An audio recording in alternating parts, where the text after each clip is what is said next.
I still remember the exact second the lights came on in the empty house at the end of Sandringham Estate. It was 3:17 a.m. The power company had shut the place off 2 months earlier. I know because I'm the guy who filed the work order. I was parked across the street in my county Ford Explorer, engine off, windows slightly cracked. There was a cold wind, the kind that makes flags tick against their poles. The neighborhood was dark and quiet, just a half-moon over the cul-de-sac, a motion light buzzing over a garage. Everyone on Birch Hollow Court had been in bed for hours. Everyone except me. Then, like the house took a sudden breath, the big front windows of 19 Birch Hollow glowed warm and steady. Not a flicker. Not a generator hum. Just light. It spilled down the porch steps like a bright carpet, and I felt it on my face even from the curb. For a long moment, nothing moved. No shadows. No people. Just the soft, even spread of a home that wanted you to think it was alive. We called it Sandringham Estate because that was the name of the development stamped on the stone sign out front, the one with the little brass crown. The builder had big plans back in the day, Tudor-style homes, walking trails, a community pool with fake ivy wrapped around the fence. They finished 12 houses before the market crashed again and the investors backed out. The last one, number 19, never got an owner. A bank held the title, my department handled complaints when kids broke in or pipes burst. When those lights came on, I reached for the radio, then stopped. I'm not a cop. I'm a building inspector for Cedar Ridge County. The sheriff's office was 15 minutes away, and I didn't want to sound like a fool calling about a light bulb. I stared a few seconds longer, trying to talk myself into a normal answer. Maybe the bank hired cleaners. Maybe the power company turned it back on by mistake. I pulled up the meter status on my tablet, still marked disconnect. No usage since August. Then the piano started. It wasn't loud. More like someone pressing a single key upstairs, very slowly, then letting it ring. High note. Hold. Silence. Another high note. The sound came soft through the night air, but it was clear, like the house was breathing music out of its windows. It was the wrong kind of sound for a place with no people. I don't know how to explain that. It felt wrong. Don't be dramatic, I said out loud to myself, because that's something I do when I'm alone too long. I stepped out of the Explorer and zipped my county jacket. The grass was wet and cold through my shoes. I crossed the street, walked up the path, and knocked on the front door like a fool. You don't see anyone, you still knock. That's the rule I learned doing this job in small towns. People show up in places they shouldn't. The music stopped. The lights stayed on. County inspector, I called, trying to sound casual. If someone's in there, this is a civil issue, not a crime. Just need to make sure nobody's hurt. Nothing. I tried the handle. Locked. I took out my little flashlight, the one my wife jokes is for reading menus in dark restaurants, and pointed it through the narrow window by the door. You could see the stairway, the front hall, one of those fake designer tables with an empty vase. Perfectly clean. Not a speck of dust. The staging company had pulled out months ago, and yet the place looked ready for a magazine. The air felt heavy. Not hot, not cold. Just like the house held its breath and I'd walked right into its mouth. I circled to the side yard, beams of light sliding across the windows. The kitchen's stainless appliances gleamed. The dining room chairs were lined up too straight, like someone had checked their distances with a ruler. And there, on the far wall, something faint in the reflection of the patio door. Just a shape. I raised the beam. For a second, I saw a man. Tall, dark suit. Standing between the dining room and the hall, turned slightly toward me. No face detail, just the cut of the shoulders, the tilt of the head. Like when you catch a passerby in a car window. "Sir?" I said, even though he wasn't supposed to be there and even though my mouth had gone dry. I blinked. The reflection was only my own jacket now and the bright kitchen behind me. Nothing else. I went back to the front, weighing my choices. Call the sheriff? Wait it out? Every part of the situation was simple on paper, but it didn't feel simple. Places have moods. I wish that wasn't true. But if you walk through enough empty houses after midnight, you figure out they remember things. The porch light flicked. Once. Twice. Slow, like a blink. I stepped back. Okay, I said quietly, more to myself than the house. We'll do it by the book. I called the non-emergency line. The dispatcher knew me. Spencer? You out late again? Yeah, I said. Possible squatter at the Sandringham spec house. Lights are on. Heard a piano. I know how that sounds. She didn't laugh, which I appreciated. Units en route. 10 out. While I waited, I looked down the street at the other houses. Most were dark, but in the corner lot, number 3, I noticed a curtain move, just a little, like someone peeking out. The homeowners, the Whitakers, were an older couple. They took care of everyone's mail when folks traveled. I raised a hand to show I'd seen them and everything was under control. The curtain dropped. I turned back to number 19. The piano started again.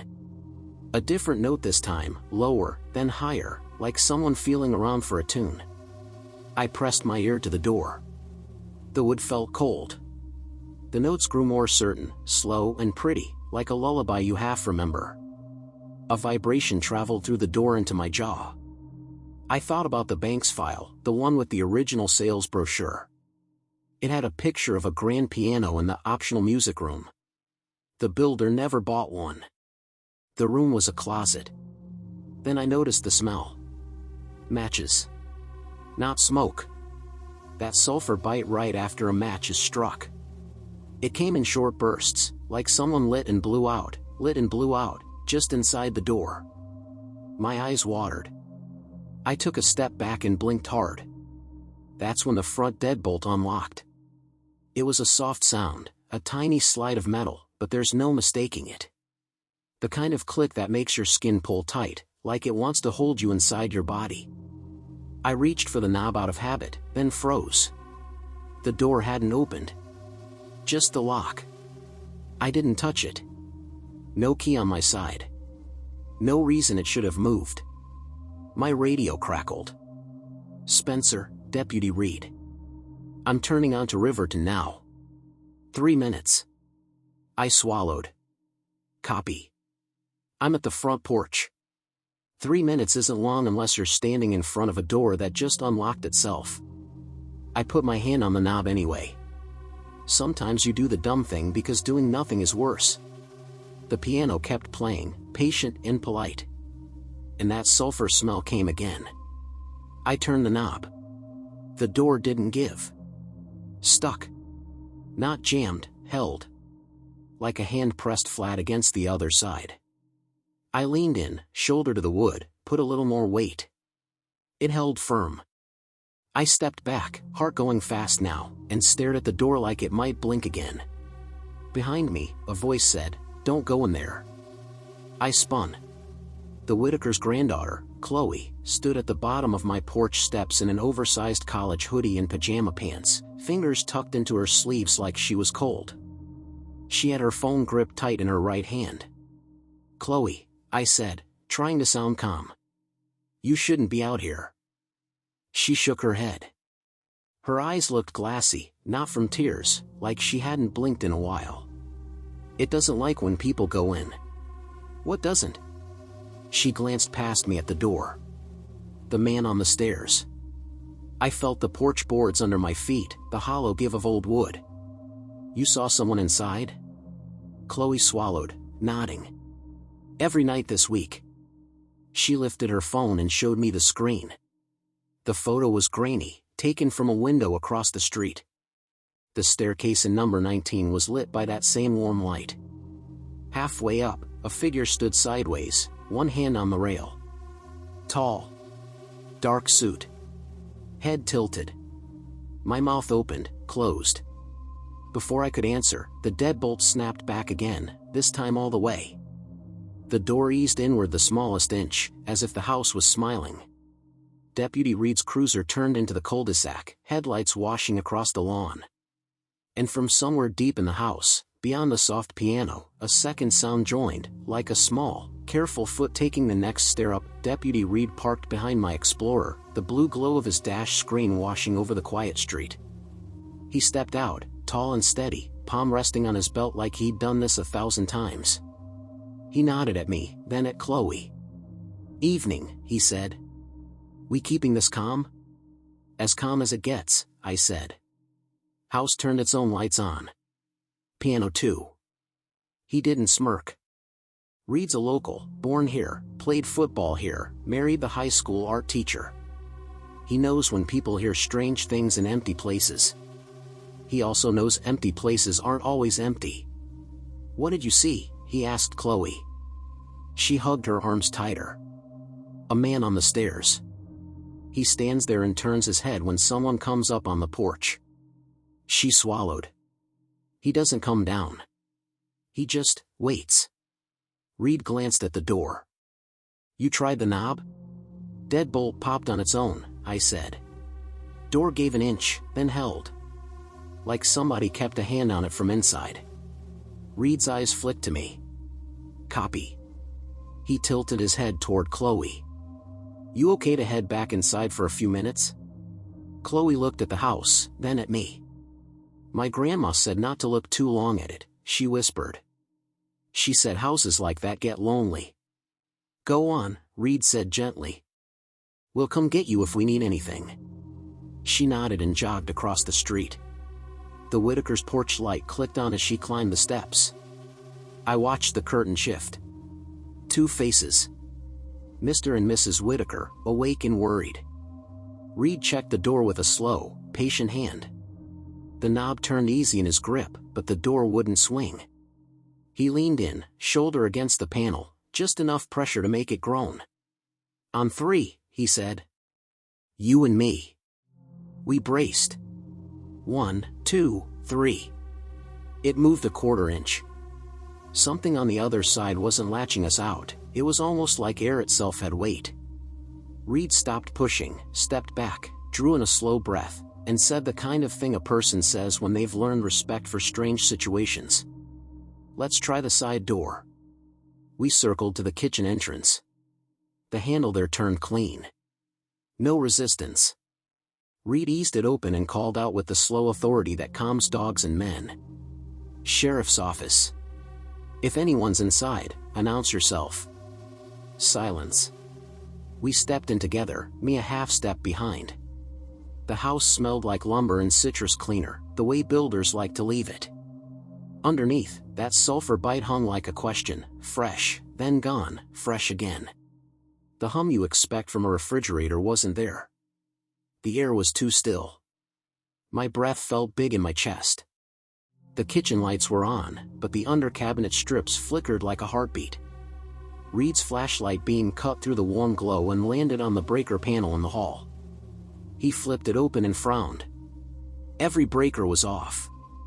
He rested the tip of his finger on one switch, not pushing it, just touching it, like a mechanic checking warmth on a pipe.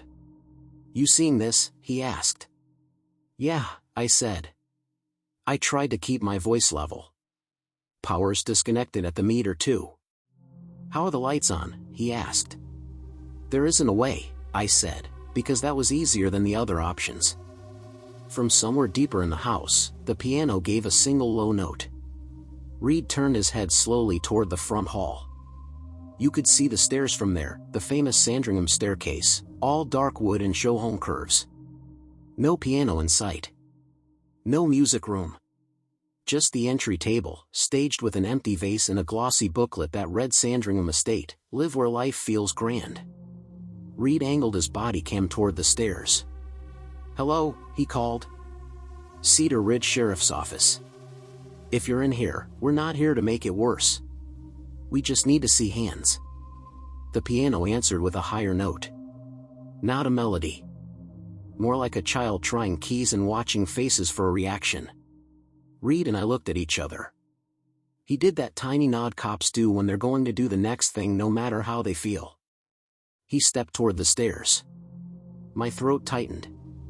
"I'll check the main floor," I said, "because I'm not brave when no one needs me to be." "You take up." "Copy," he said. I moved into the dining room. The chairs were perfectly straight. I could have measured the distances, they would have matched. On the end of the table lay a single white match. Not a matchbook, just one match, brand new, like it had been placed there a moment ago. I stared at it. The sulfur smell came again, quick and light, like a tiny breath. I didn't touch the match. In the living room, the staged couch was too white and too low. The TV was a black square. No dust. No cords. The thermostat on the wall glowed blue, system off. Under it, a message, occupied. My finger hovered near the display. I didn't press anything. From upstairs, Reed's voice moved through the floorboards, "Master's clear." 2 closets. Nobody. His boots creaked on the landing, slow and careful.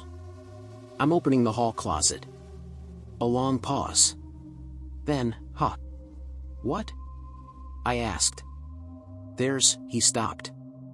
"There's a draft." "A draft?" "Like someone opened a window," he said. "But they're all locked." Another single piano note, closer now. I turned. The sound hadn't come from upstairs this time. It had come from behind me. From the hall coat closet by the front door. I stared at the closed door. No piano could fit in there. Coats, yes. A vacuum, maybe. Not a piano. I reached for the knob and rested my palm on it. The metal felt warm. Not hot like a hazard, warm like someone's skin. My mouth went dry. "Reed?" I said, not taking my hand off the knob. "Yeah. It's playing down here now." His boots started down the stairs. Calm. Unhurried. He was good at that. The knob under my palm twitched like something inside had shifted and brushed against it. I pulled my hand back without meaning to. "Open it," he said from the landing. "On 3. 1. My heart thudded. 2. The sulfur smell came sharp, right at my eyes. 3. I pulled. The closet swung wide. Empty. A row of wire hangers. An unused vacuum. A rolled-up welcome mat with the builder's logo. No piano. No speaker. No person. But the air in the closet was warmer than the hall, and the heat seemed to whisper past my face like breath leaving. Reed stepped down beside me, his light sweeping the shelf, the corners, the floor. He crouched and traced his beam along the baseboard. He said again, softer now. "You see that? There, at the back of the closet, someone had penciled a line on the raw trim. 3 marks, stacked vertical, like a child's growth chart. Next to each, a date, written small. The first was August 14th. The second, September 10th. The third, tonight's date. All 3 times had the same time written next to them, underlined twice. 3:17 a.m. Reed looked at me. "You didn't put that there, did you?" I shook my head. My mouth felt too small for my tongue. This place was staged by a contractor out of Fairview. They pulled out in August. It's been empty since. He stood, thoughtful. The piano gave one more note, from somewhere impossible, like a sound lodged in the walls. Then the lights over our heads dimmed and flared, like the house blinked and tried to hold it too long. From the porch came a soft tap. We both turned.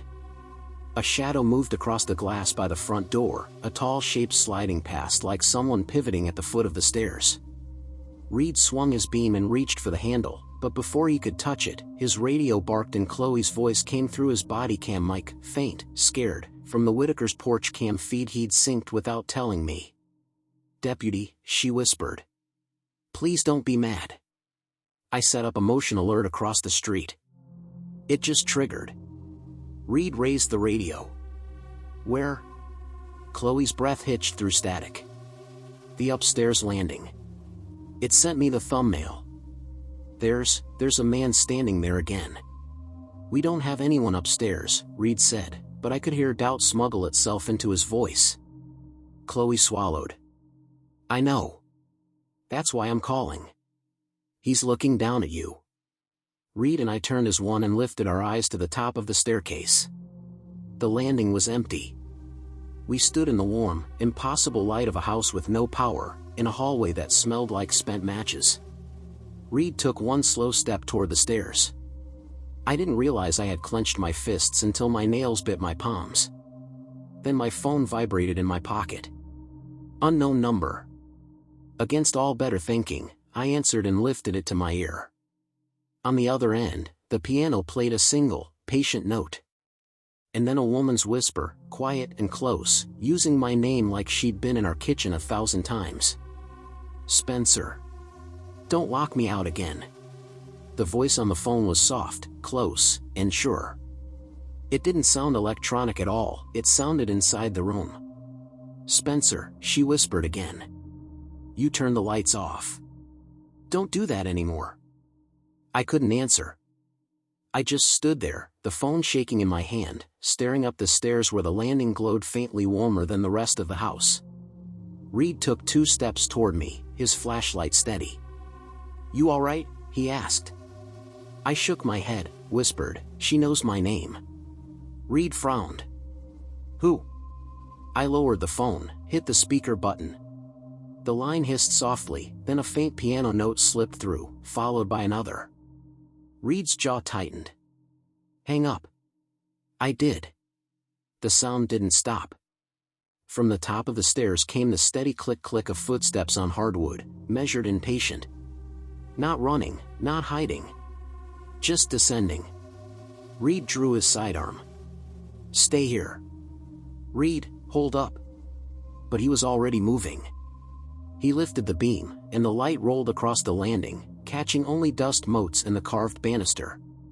The steps kept coming, deliberate, stopping between each one like someone was counting beats. I wanted to believe it was the house creaking. I needed to believe that. But the air shifted, that subtle movement you feel when another body enters the same space. My skin tightened. Reed reached the base of the stairs. The light swept upward, nothing. Empty space. He turned slightly toward me. You smell that again? Sulfur. Stronger this time.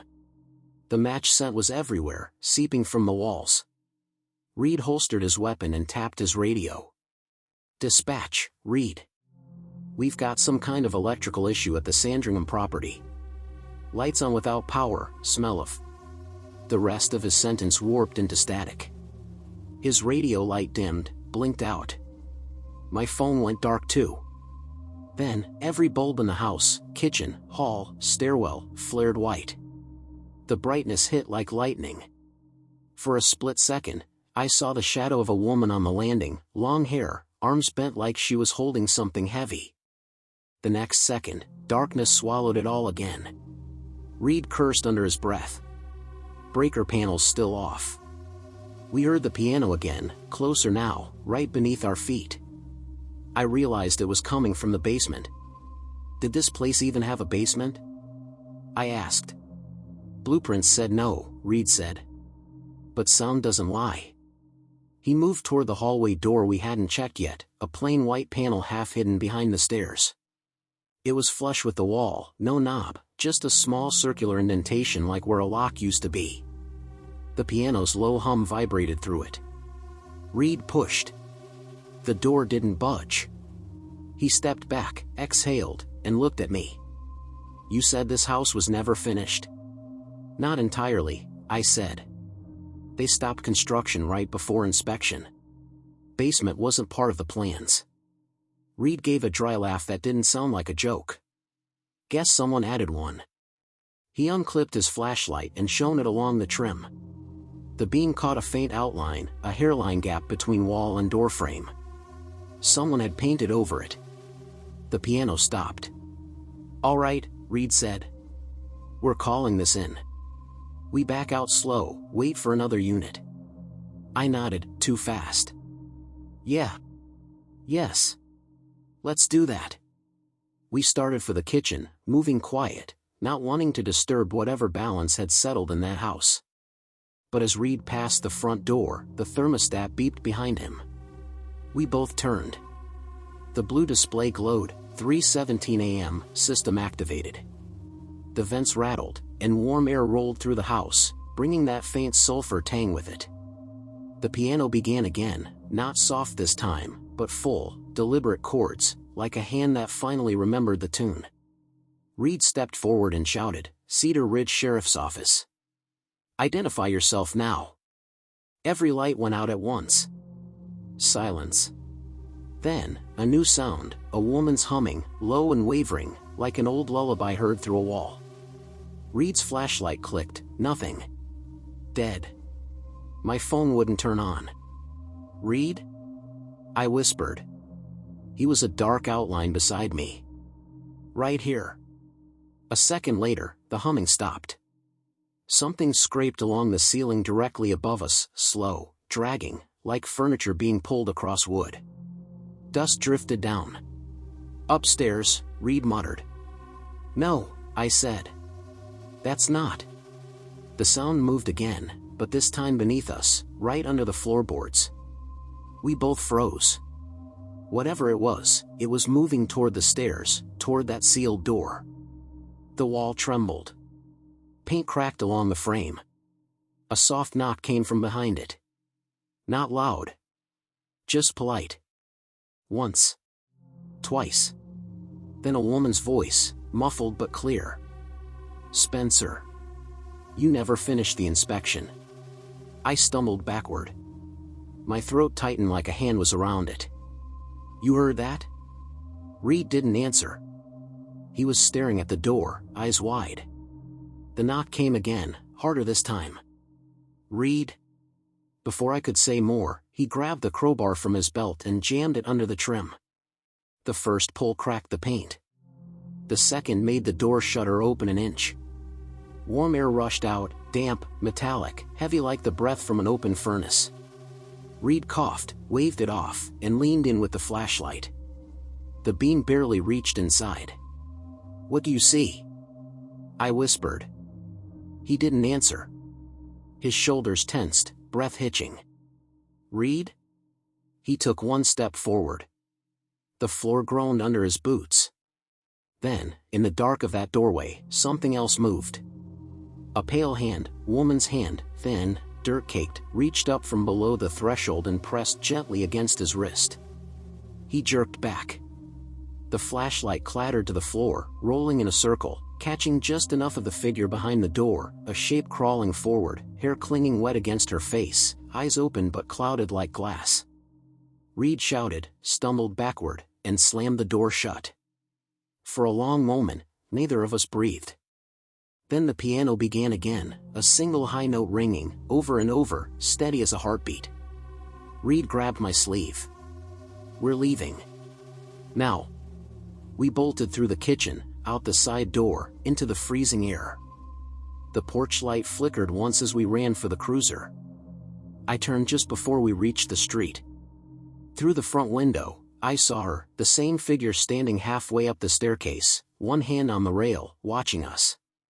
The light around her glowed soft and gold, like candlelight in fog. And as the engine roared to life, every house on Birch Hollow Court lit up at once, each one glowing the same warm, impossible color. Then the piano stopped. The lights in every house went dark again, all at once. And from the radio on Reed's shoulder, a woman's whisper slid through the static. "Inspection complete." The sheriff's office didn't believe us, not really. They sent 2 deputies out the next morning, took photos, filed a brief report, possible trespasser. Property secure. Reed and I just stood there in the daylight, staring at that same door. The paint looked untouched. The house was cold and dead quiet, like it had been sleeping the whole time. I told myself it was exhaustion.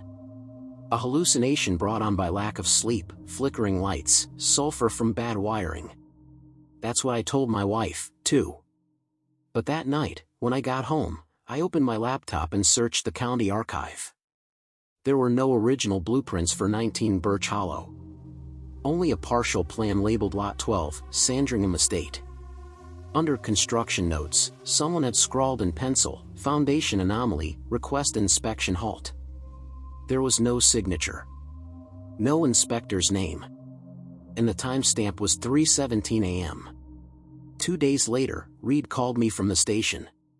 His voice sounded dry, like he hadn't slept either. "You'll want to come down here," he said. "There's something you should see." When I arrived, he had a file spread across his desk, thin, yellowed papers, old-style font. "Pulled this from county records," he said. "Original property deed. Guess what year it's from?" I shrugged. 2009? He shook his head. 1894. He slid the file across the table. The header read, "Sandringham Tract, Purchase Agreement, County of Cedar Ridge, Virginia. Except, we're in Ohio." Reed rubbed his face. "It gets weirder. Look at the buyer name." It was handwritten, fading but legible, Eleanor H. Spencer. I froze. "That's my last name," I said, before he could finish. "My grandmother's name was Eleanor. She'd lived in Virginia. But she died before I was born." Reed leaned back. "You ever ask your folks where she's buried?" I nodded. "In a family plot near Danville. But I never saw a marker." He tapped the page. "Coordinates on the deed don't match Virginia. They point right here. This cul-de-sac." That night, I couldn't stop thinking about the voice on the phone. The way she'd said my name. I drove back to Sandringham Estate. I didn't tell Reed. The houses were all dark, except number 19. A single window upstairs glowed faintly amber, like a candle flicker through frosted glass. I parked down the street, left the engine idling, and walked up the drive. No sound this time. No piano. Just the whisper of wind in the gutters. The front door opened before I touched it. The smell of old matches drifted out. "Spencer," the voice said softly from inside. "You came back." I didn't move. My flashlight beam trembled against the floorboards. "Who are you?" I asked. The reply came closer, calm, almost kind. "You already know. You just forgot to finish what you started." Inside, everything was exactly as before, furniture staged, vase on the table, lights on with no power. Except the door beneath the stairs was wide open now. The air that rose from it was warm and metallic. I stepped closer. My boots scuffed something small on the floor, a match, burned to its tip. "Eleanor?" I said. My voice cracked when I said her name. A soft hum echoed from the dark below. The same lullaby as before, but slower, sadder. I turned on my flashlight and pointed it into the open space. A narrow staircase descended into unfinished earth. Moist air rolled upward. I should have left. But I went down. The steps creaked like they were remembering weight. At the bottom, the beam found a dirt wall lined with broken bricks. Against it stood an old upright piano, its keys yellowed, its surface carved with initials, EHS. My grandmother's handwriting. The flashlight flickered. Something shifted behind the piano, a faint shape leaning forward. "Eleanor?" I whispered again. A woman stepped into the light. Her dress was simple, old-fashioned, soil-stained. Her eyes milky, but calm. She looked at me like someone looks at family. "You sealed me here," she said. Her voice was soft, almost forgiving. "You promised the house would stay quiet. But they built on top of me. They woke it. I couldn't breathe. I didn't." "You share my name," she said, tilting her head. "You finished what I started." She reached out, one pale hand brushing the air near my face. Her touch didn't land, it passed through, but the air turned hot where she reached. "Turn the lights off," she said. "That's all I ever wanted." Then she smiled, faint but warm, and stepped backward into the dark. The piano gave one final note, soft, final, like an exhale. The lights above me died. The entire house groaned once, a long settling breath. And when I climbed back up, the stairs behind me were gone, just smooth wall where the doorway had been. It's been 3 weeks. They've fenced off Sandringham Estate now. Developers called it a sinkhole incident. The lot is condemned. Reed quit the sheriff's office. He doesn't answer my calls anymore. Sometimes, when the storms roll over Cedar Ridge, I hear faint piano notes through my living room walls. Always at the same time, 3:17 a.m. And last night, when I got up to shut the window, I saw it. A soft, amber glow rising from the cul-de-sac where the house used to stand. Right in the middle of it, a single front door, standing upright in the rain, swinging slowly open and shut. And from somewhere beneath it came that voice again, quiet, patient, like a lullaby that never ended. Inspection complete. Welcome home.